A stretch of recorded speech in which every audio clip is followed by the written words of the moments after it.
La représentativité des femmes dans la sphère politique était au cœur des débats lors du panel organisé par l'ambassade de France en collaboration avec ONU Femmes. L'objectif de cette rencontre, échanger entre personnalités de la société civile, du milieu politique et académique sur la place de la femme dans la politique et indiquer les orientations pour l'élaboration des stratégies visant à favoriser une meilleure représentativité des femmes. Sur la base des échanges qu'on a eus avec les femmes, on a recueilli pas mal de femmes qui, après les dernières élections, avaient des plaintes, mais surtout on se disait non, ça ne suffit pas, mais il faut qu'à partir de maintenant, on voit comment on s'organise et qu'on vous appuie pour les élections prochaines. Donc pour nous, il n'y a pas de temps à perdre en échangeant avec le ministère en charge de la femme.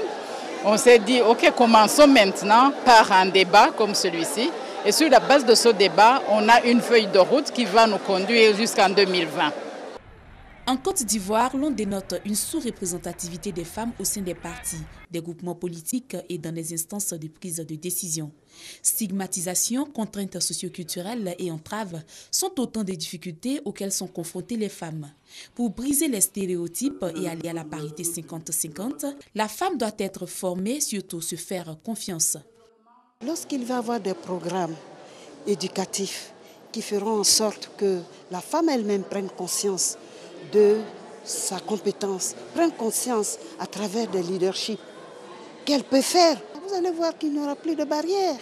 Parmi les filles, il y a des compétences et il faut aller avec ces compétences, faire en sorte que la beauté ne donne pas tout. On disait à l'époque, sois belle et tais-toi. Mais aujourd'hui, sois compétente et tu as les places qu'il faut.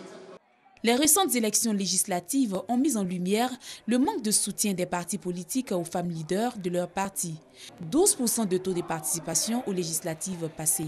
Ce faible taux démontre qu'il reste encore du chemin à parcourir malgré les efforts qui ont été faits. La Côte d'Ivoire s'est engagée à deux choses dans l'immédiat.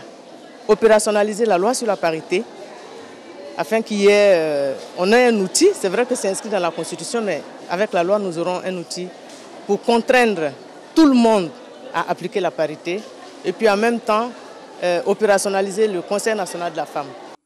Environ 300 personnes issues des organisations nationales et internationales, étudiants et membres de la société civile y ont pris part.